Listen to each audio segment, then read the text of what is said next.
ஆஹா, அருமை அருமை. அரிய கருத்துக்களை எளிமையாக கூறினாய். அப்படித்தான் இந்த அம்பிகை மைந்தனும் ஒரு அரிய தத்துவத்தை விளக்க தோன்றி இருக்கிறான் என்கிறாய் இல்லையா?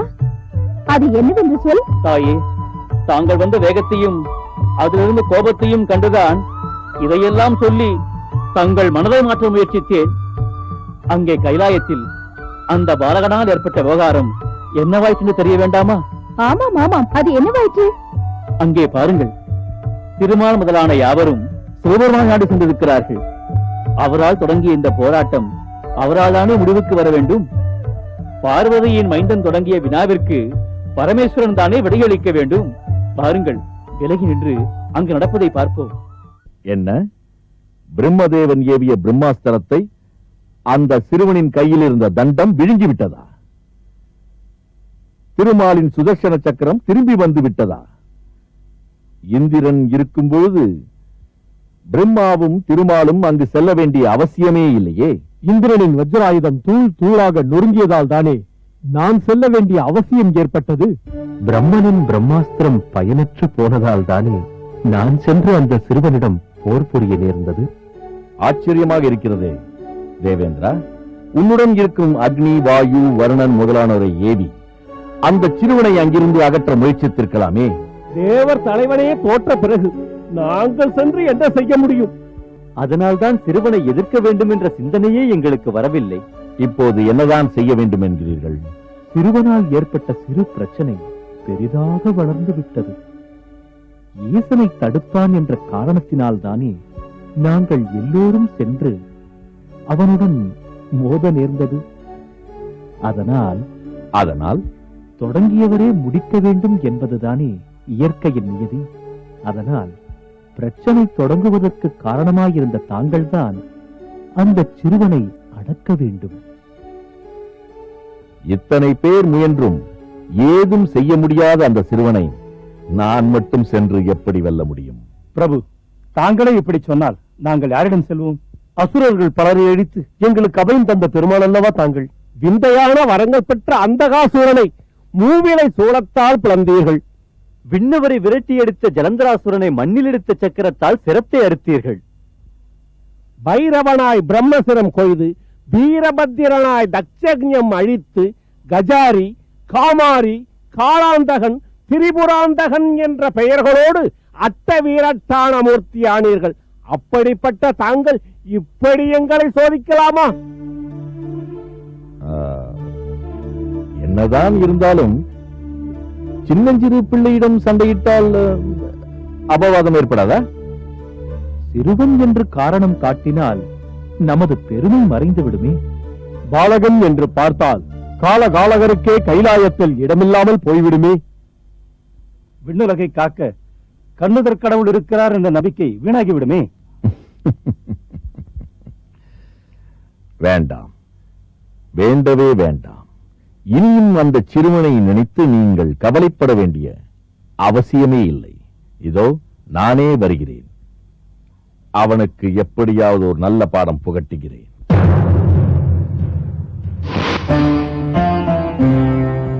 தாயே, சிவபெருமானே வந்துவிட்டார். தந்தையும் மைந்தனும் யுத்தம் புரிவது முறையல்ல.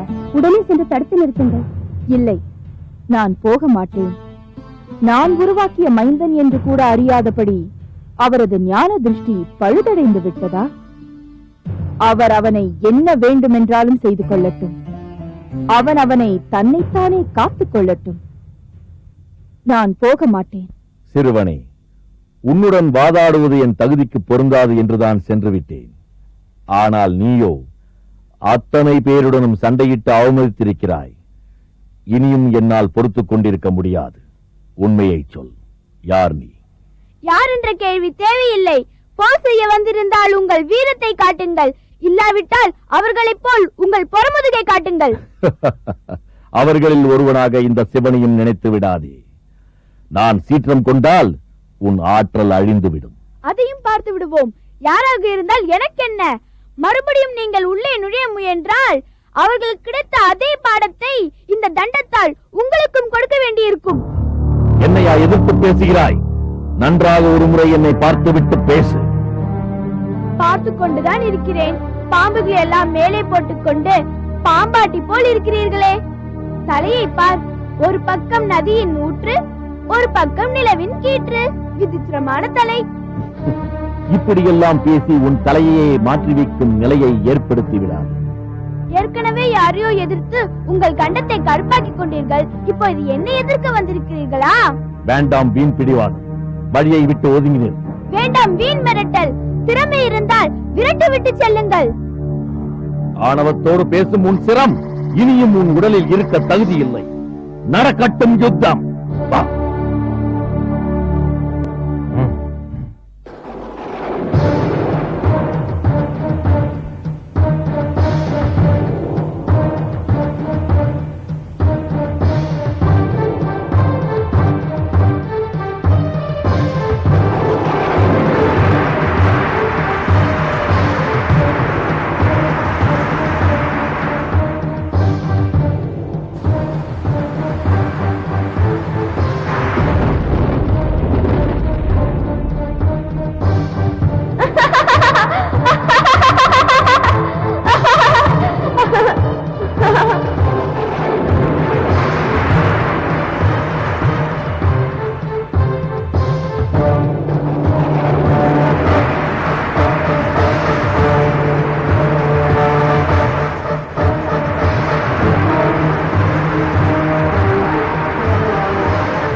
என்ன ஏன் இந்த பதட்டம்? அது எப்படி சொல்லுவேன் தாயே? தங்கள் மைந்தனை சொல். அவனுக்கு என்ன நேர்ந்தது? சிவபெருமான் அந்த சிறு பிள்ளையின் சிரத்தை சூலாயுதத்தால் வெட்டி வீழ்த்து விட்டார் தாயே.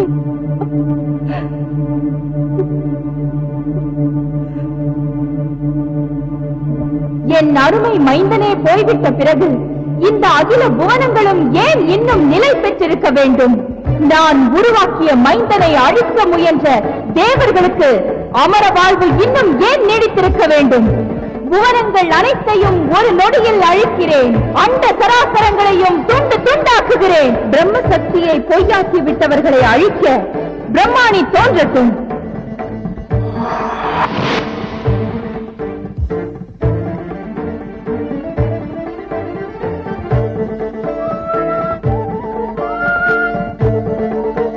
விஷ்ணுவை துணை கழித்தவர்களை வதம் புரிய வைஷ்ணவி இங்கு வலம் வரட்டும்.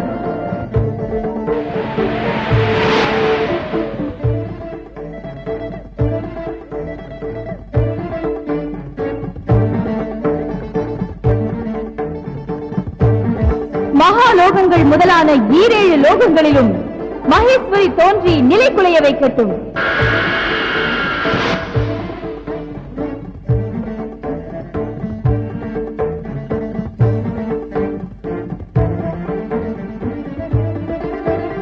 வேலாயுதம் ஏந்திய கௌமாரி தோன்றட்டும்.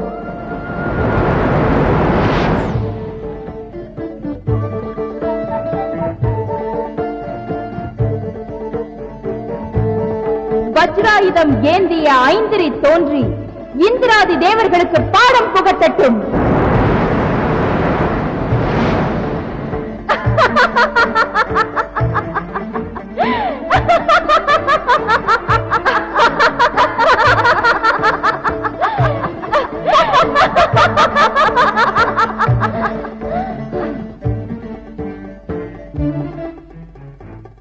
வராகி தோன்றி பூ உலகை பந்தாடட்டும்.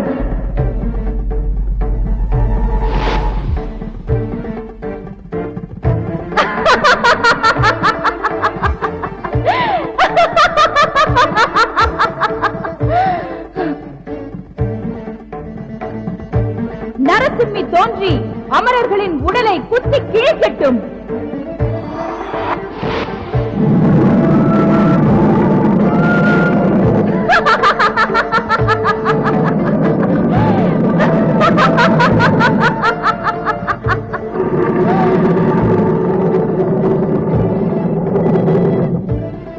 எங்கே எனது படைத்தலைவி மகாகாளி?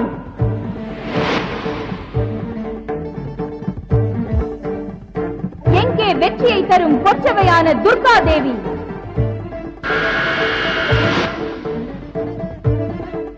உடனே புறப்படுங்கள். இந்த சிவசக்தியின் பெருமையை நிலைநாட்டுங்கள்.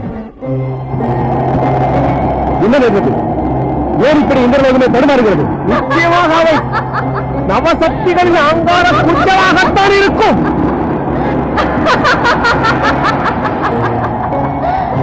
ஆம், ஆவேச கர்ஜனை தான். அதனால்தான் இந்த ஊரக நிகழ்கிறது. அப்படியானால் வாருங்கள், காரணத்தை அறிந்து கொண்டு கைலாநாதரிடம் முறையிடுவோம். வாருங்கள்.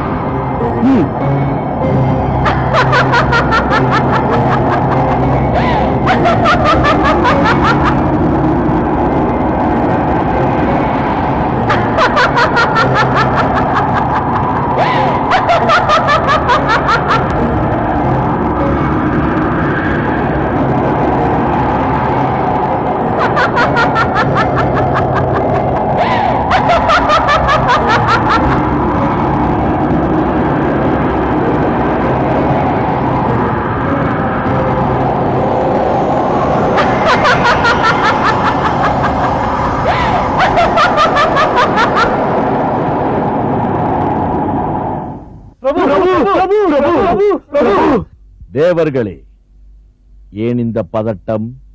உங்களை எதிர்த்து அந்த சிறுவன் தான் வீழ்ந்து விட்டானே. அதுதான் பிரபு எங்களுக்கு ஆபத்தாக போய்விட்டது. அவனை தன்னை பாதுகாத்துக் கொள்ள அம்பிகை உருவாக்கினாராம். அன்னை சக்தி தனது கரத்தாலேயே மஞ்சளை திரட்டி வைத்து உருவாக்கிய மைந்தனாம்.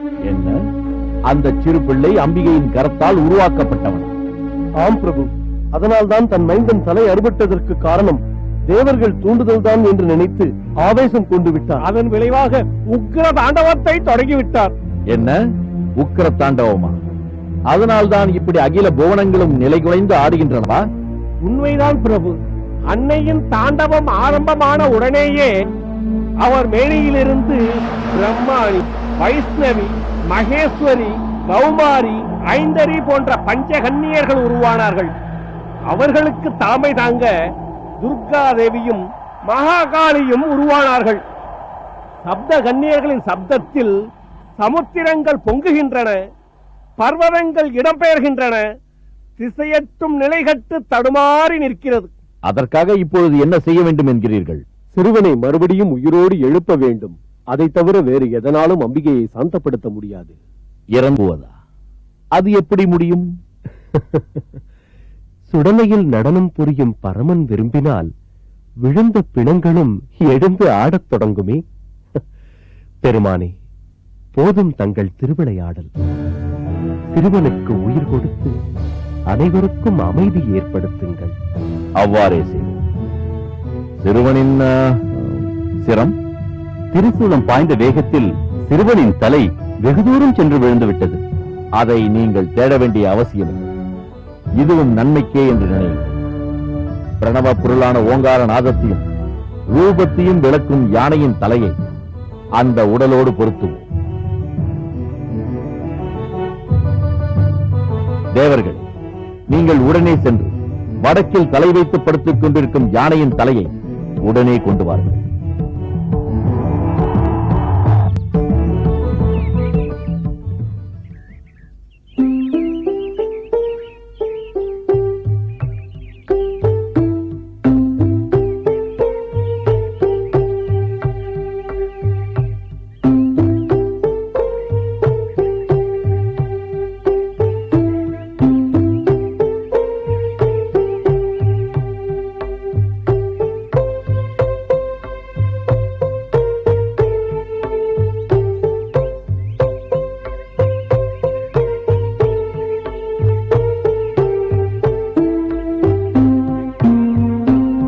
நாம் யாவரும் சென்று ஒரே பாதையில் தேட தேவையில்லை. இரு பிரிவாக பிரிந்து பல இடங்களில் தேடுவோம்.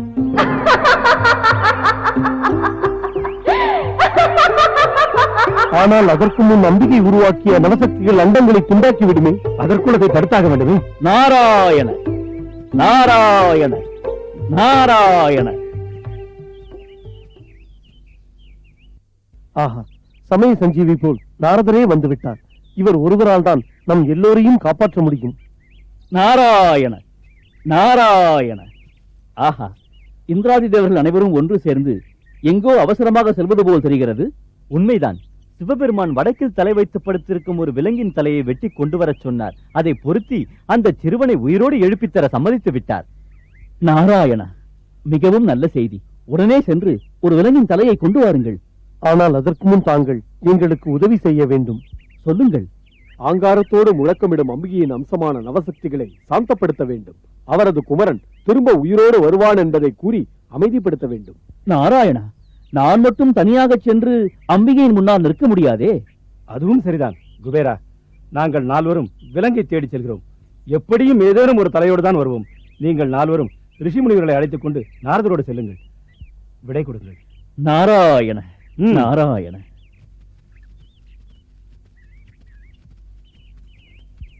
தாயே பராசக்தி, கருணையே உருவாகி அறங்களை வளர்க்கின்ற அன்னபூரணியும் நீயே.